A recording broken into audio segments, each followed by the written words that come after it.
There is an old truth hiding in the body of a wooden boy. It sits there, plain as varnish, bright as candlelight on a workshop table. When Pinocchio lies, his nose grows. No committee meets. No expert panel convenes. No fact-checking bureau sends a polite correction 3 days later. The lie appears in the world as shape. It takes up space. It interrupts the room. It bumps into the furniture. That is the strange mercy of the tale. The falsehood has a body. The lie leaves evidence. A child hearing the story understands this before any adult explains it. The nose grows because a lie has weight. It stretches the face. It bends the body around the false thing spoken. The wooden boy thinks he can escape the truth through words, yet the truth answers through wood. That is a wonderful arrangement, really. Severe, yes. Embarrassing, yes. Fairly inconvenient for anyone trying to sneak past a blue-haired guardian after a questionable afternoon with theatrical criminals. Yet wonderful, all the same. Because in Pinocchio's world, deception looks deformed. In our world, deception has learned stagecraft. Today we are walking into a little carpenter's house, then out into the electric market square of the modern internet. Our guide is Pinocchio, the puppet who wanted to become real.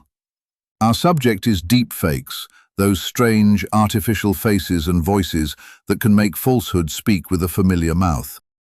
Pinocchio's nose grows when he lies. Deepfakes remove the nose. They give falsehood a human face. They give it a voice we recognize. They place it inside a believable room, under believable light, with believable breath between believable words. A lie used to arrive limping. It had a crooked hat. It avoided eye contact. It smelled faintly of cheap glue and nervous sweat. Now it arrives in high definition. It smiles like your boss. It sounds like your daughter. It wears the face of a public figure. It gives instructions. It asks for money. It says the thing you hoped someone would say, or feared someone might say. It moves across the screen with enough human detail to hush the first alarm in your mind. The old fairy tale gives us something the modern world badly needs, a moral technology for seeing lies. Pinocchio begins in a workshop. The place matters. A workshop is a world of patience. Wood shavings curl on the floor, tools hang from pegs, a lamp burns. Geppetto, lonely and tender-hearted, carves a puppet with careful hands. He gives it cheeks, limbs, eyes, a little cap, a small smile. He shapes a boy out of wood before the boy has any life inside him. Every stroke carries longing. Geppetto wants a son. He wants someone to fill the silence. In many versions of the tale, the puppet is born from desire before he is born from magic. That detail matters more than people notice. The first act of Pinocchio is creation by imitation. Geppetto makes the shape of a child. Then the shape begins to move. Here the fairy tale begins to glimmer with the strange majesty of our own century. We also live in a workshop filled with artificial faces. Our machines carve speech from patterns. They carve images from examples. They carve human likeness from oceans of photos and recordings. Where Geppetto used wood, the modern world uses data. Where he used a chisel, engineers use models trained on voices, faces, expressions, gestures, and tiny habits of speech. A puppet steps down from the table. A face steps out of the screen. Pinocchio is alive, yet unfinished. He can speak before he has wisdom. He can move before he has discipline. He can desire before he has conscience. That is the danger and the tenderness of him. He is innocent in one moment and selfish in the next. He wants pleasure, escape, admiration, and adventure. He wants to become a real boy, yet he keeps choosing the road that makes him less real. There is the whole human condition squeezed into a wooden jacket. Geppetto sends him to school. The way is clear enough. A small boy, a satchel, a duty, a future. Then temptation appears, as temptation tends to do, wearing a hat and carrying a business plan. The fox and the cat enter the tale as friendly criminals. They flatter Pinocchio. They promise success without effort. They make foolishness sound clever. They speak with that soft, greasy confidence that has ruined many people across many centuries. Every age gets the fox it deserves. Ours has affiliate links. Pinocchio wants to believe them because their lies serve his desires. This is the first deep lesson of the story. Deception rarely begins by overpowering the mind. It begins by giving the mind a convenient little chair to sit in. A lie fits itself to a wish, then waits for the person to call it truth. Pinocchio skips school. He sells his spelling book. He joins the puppet theatre. He chases easy coins. He follows promises toward disaster. The world keeps teaching him that falsehood carries a cost, yet he has to feel the cost in his own limbs before the lesson enters him. Then comes the famous scene. Pinocchio lies.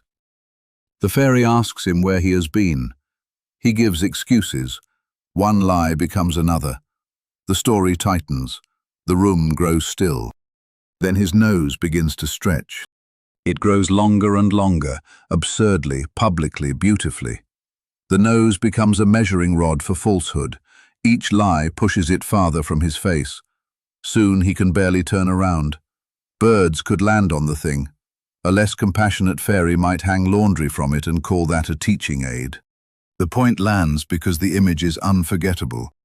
A lie changes the liar. The tale refuses to let false speech remain invisible. The body tells the truth after the mouth betrays it. The face becomes a witness against itself. That is what deepfakes threaten to undo. A deepfake is synthetic media made to imitate real human appearance or sound. In plain speech, it is a machine-made mask that can move and speak. It may place one person's face onto another body. It may clone a voice from a short recording. It may create footage of someone saying words they never said. The technical machinery can grow complicated, and we can leave the gears inside the clock for another evening. The human meaning is simple. Deepfakes separate appearance from reality. They cut the thread between face and person. They cut the thread between voice and speaker. They cut the thread between seeing and knowing. For most of human life, seeing a face gave us strong evidence. Hearing a voice gave us strong evidence. A man might forge a signature. A rumor might travel from mouth to mouth. A photograph might be staged. A recording might be edited. Deception has always had clever fingers. Yet the human face carried special power. The voice carried presence. A face in motion, speaking inside a room, carried a kind of social authority. It felt near. It felt direct. It felt real. Deepfakes move into that sacred chamber of trust. They wear the king's robe while carrying the thief's satchel. A mother receives a call that sounds like her child in trouble. An employee sees a video message that seems to come from an executive. A voter watches a candidate appear to say something vile. A student sees a classmate humiliated by fabricated footage. A lonely person meets an artificial lover with a borrowed face and a borrowed tenderness. In each case, the old instinct rises first. That looks real. That sounds real. My senses are telling me something. Then comes the new anxiety. My senses can be dressed up like actors. This is the modern dark forest. The trees have cameras in them. The wolves know your mother's voice. The path signs adjust themselves when you look away. Somewhere among the branches, the fox and the cat have hired a video editor. Pinocchio helps because his story centers on a question deeper than technology. How does a person become real in a world full of performance? The puppet begins as an imitation of a boy. His journey toward real boyhood requires more than movement, speech, or charm. He must learn truthfulness. He must learn sacrifice. He must learn obedience to conscience. He must love Geppetto more than his own appetite. Reality, in the tale, has a moral dimension. Pinocchio becomes real by becoming truthful. Deepfakes reverse the symbol. They take unreality and dress it in the signs of personhood. They take a puppet and paint flesh over it. They take a lie and prevent the nose from growing. That is why deepfakes feel uncanny. They assault the old covenant between body and truth. The face says presence.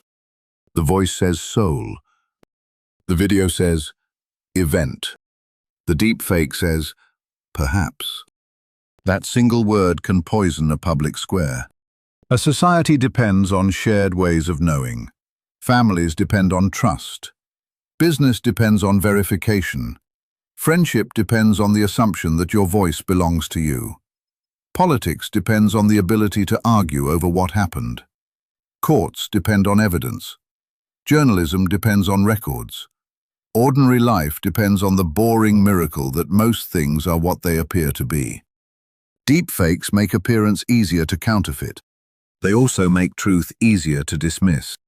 This second danger may be the greater one. When false videos become common, real videos become easier to deny. A guilty man can point to true evidence and call it fake. A cruel person can wound someone and claim fabrication. A public figure can escape accountability by throwing fog into the room. The fake clip damages trust. The fear of fake clips damages trust again. The public square becomes a puppet theater where everyone accuses everyone else of holding strings. Pinocchio's growing nose gave the community a visible sign. It protected the moral order by making lies legible. Deepfakes make lies photogenic. That sounds like a small difference until you live inside it. Think of the blue fairy. She does more than punish Pinocchio, she reveals him to himself. Her magic makes hidden disorder visible. The nose grows because he needs to see what his words are doing to him. Shame enters the story as medicine. A bitter medicine perhaps, but medicine still. Shame says, you are smaller than your calling. For a puppet meant to become a boy, that message can save him. Our digital world often removes that medicine. A person can lie through an avatar. A scammer can hide behind a cloned voice. A propagandist can release a fabricated video through a disposable account. A cruel teenager can create an image and watch it travel while his own face stays hidden. The lie walks into the village while the liar stays indoors. No nose grows. No cheeks redden. No body bears the cost. The fairy tale sees the problem. A lie severed from consequence becomes easy to repeat. A lie given beauty becomes easy to love. A lie wearing another person's face becomes easy to share, especially when it flatters our side or wounds our enemy. That last part matters. Deepfakes exploit more than gullibility. They exploit appetite. We believe with our desires as much as our eyes. We believe what makes our group feel righteous. We believe what confirms our private suspicion. We believe what gives us permission to hate. The fox and the cat have always known this. They never sell lies as lies. They sell them as secret knowledge, forbidden proof, hidden truth, or righteous exposure. A deep fake can become the perfect apple for that tree. It says, "Here at last is the proof you wanted." And the wanting does half the work.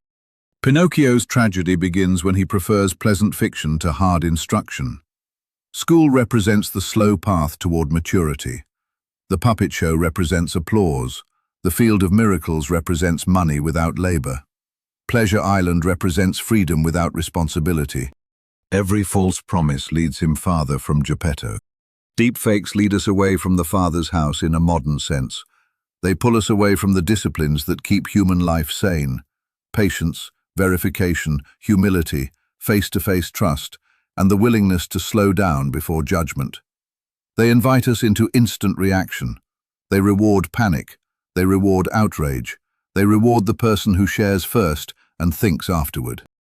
The donkey ears begin as a notification.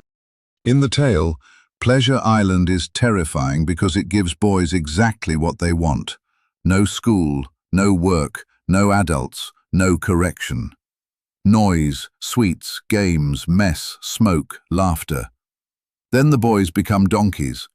The magic is cruel because it reveals the shape of a soul trained by appetite alone. Deepfakes offer their own Pleasure Island. The viewer receives endless spectacle. Presidents saying impossible things, celebrities doing shameful things, enemies exposed, friends mocked, strangers humiliated. The world becomes a carnival of unreal events. At first it feels entertaining, then it trains the eyes to enjoy unreality. Eventually, a person grows tired of asking what is true. That fatigue is dangerous. A tired mind becomes easy prey. There is an old kind of lie that wants belief. There is a newer kind of lie that wants exhaustion. It floods the room until the honest man sits down in the corner and mutters, "Who knows anymore?" That sentence is a small surrender. It sounds sophisticated at parties. It wears little spectacles. It has the backbone of pudding. Pinocchio gives us a better posture. The answer to deception is truthful formation. Pinocchio must become the kind of being who tells the truth because he loves the real. He must grow beyond fear of punishment. He must grow beyond childish cleverness. He must stop treating the world as material for escape. He must accept that truth binds him to others. For us, the question becomes practical. How do we live among deepfakes while keeping our humanity intact? The first answer is slowness. Deepfakes thrive on speed. A shocking clip wants immediate reaction. It wants your anger before your judgment wakes up and puts on shoes. The faster a piece of media demands belief, the more slowly you should receive it. A true thing can survive a pause. A false thing often depends on your hurry. When a video appears to show something outrageous, the humane response is simple. Wait. Look for the original source. See whether trusted outlets with named responsibility have examined it. Notice whether the clip comes from an account built for scandal. Ask whether the audio matches the setting. Ask whether the claim depends entirely on your emotional reaction. A pause is a small thread through the labyrinth. The second answer is context. A face alone is insufficient. A voice alone is insufficient. A clip alone is insufficient. The modern viewer needs the surrounding world. Where did this come from? Who posted it? Who benefits from it? Has the person responded? Does the event appear elsewhere from another angle? Are there records around it? Does the clip fit the known setting? Truth lives in relation. Lies prefer isolation. A deepfake wants to be treated as a little self-contained universe. It wants the viewer to stare only at the moving face. Context opens windows in that little room. Fresh air rushes in. The puppet strings become easier to see. The third answer is relational verification. For ordinary life, this matters most. When money, access, reputation, or safety is involved, voice and video deserve a second channel. A call from a loved one asking for emergency funds should lead to a callback on a known number. A workplace request involving payment should move through established procedures. A shocking private message should be confirmed through another route. Families can create simple passphrases for emergencies. Companies can train employees to treat unusual voice or video instructions as a reason to verify. This may sound dull. Good. Dullness is one of civilization's underrated shields. The castle gate is rarely defended by fireworks. Usually it is defended by a tired guard with a checklist and a thermos. Bless him. He has saved more kingdoms than minstrels admit. The fourth answer is charity toward victims. Deepfakes can humiliate innocent people. They can place a person's face into a false scene and send it through the village before the truth has tied its boots. A humane society refuses to make humiliation go faster. When fabricated media targets someone, the crowd should resist the appetite to gawk. There is a kind of looking that participates in the injury. Medusa turned people to stone through the gaze. Deepfakes can turn people into content through ours. Pinocchio teaches us that becoming real requires moral courage. In the age of deepfakes, courage may look like refusing to share a scandal. It may look like defending someone while facts remain uncertain. It may look like saying, "I need more evidence," while the crowd bangs its wooden spoons on the table. The fifth answer is rebuilding honor around truth. Technology can help detect synthetic media. Watermarks can help. Authentication tools can help. Better platform policies can help. Law can help. All of that belongs in the story. Yet tools alone cannot save a people that enjoys deception. Pinocchio's nose is magic, but the goal of the story is character. The fairy does not want a puppet with a better detection system. She wants a boy with a conscience. Geppetto does not want a clever performer. He wants a son. A culture facing deepfakes needs more than technical countermeasures. It needs renewed contempt for malicious lying. It needs families that teach children the difference between a joke, a mistake, and a betrayal. It needs schools that train students to verify before sharing. It needs workplaces that reward carefulness. It needs public figures who pay a price for spreading false media. It needs ordinary people willing to be slower than the mob. Truth needs customs. Truth needs habits. Truth needs people who feel the ugliness of lying before the punishment arrives. That is the missing nose. Pinocchio gives us an image of deception made visible. Deepfakes give us deception made beautiful. The task of the age is to recover visibility by other means. We make the lie visible through verification. We make it costly through norms. We make it less tempting through discipline. We make ourselves less gullible by admitting our desires. That last part may be the hardest. Each of us has a fox and a cat waiting at the crossroads. They know what we want to believe. They know which public figure we despise. They know which institution we distrust. They know which fear keeps us awake. They know which humiliation would give us a little poisonous pleasure. The deepfake arrives carrying that knowledge like a bouquet. To stay human, we must become harder to flatter. A mature person says, "This pleases me," which means I should examine it. That sentence has a tiny halo around it. When a clip confirms your worst suspicion, pause. When it gives you permission to mock, pause. When it makes you feel smarter than everyone else, pause twice. The fox loves a person who feels clever. Cleverness is often foolishness wearing polished boots. Pinocchio becomes real when he acts from love. He dives into danger for Geppetto. He accepts sacrifice. He finally moves beyond the little wooden orbit of his own wants. The tale tells us that truth and love belong together. Lies isolate. Truth restores relationship. Deepfakes attack relationship by corrupting signs of presence. They make us suspicious of faces. They make us suspicious of voices. They make us suspicious of evidence. Against that, we answer with thicker human bonds. Know the people in your life well enough to verify through more than one channel. Build trust through repeated conduct. Keep some conversations off the stage of the internet. Preserve spaces where the human face appears without filters, without performance, without a crowd waiting to judge. A dinner table can resist deepfakes. A church basement can resist deepfakes. A workshop can resist deepfakes. Any place where people know one another in the flesh gives deception less room to wear borrowed skin. The modern world often treats identity as display.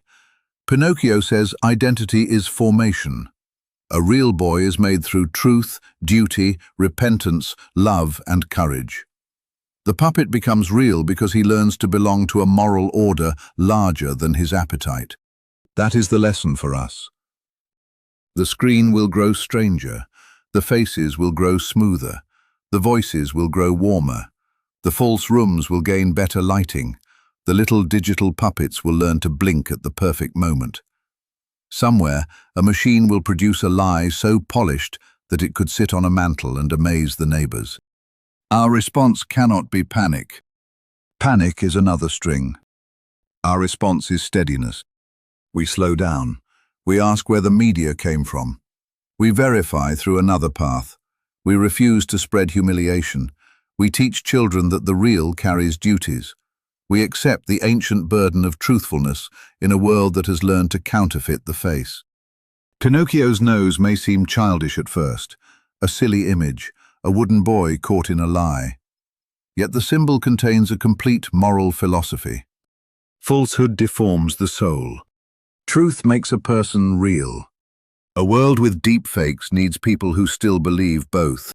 The old fairy tale does something gracious for us. It places the problem where even a child can see it. A lie should grow a nose. A lie should become awkward. A lie should knock over the lamp and make the liar blush. Since our machines can hide the nose, we must grow conscience sharper than sight. There is hope in that. Pinocchio begins as a puppet. He is impulsive, foolish, vain, easily led, and allergic to school in the manner of many small citizens. Yet he becomes real. The story believes in moral growth.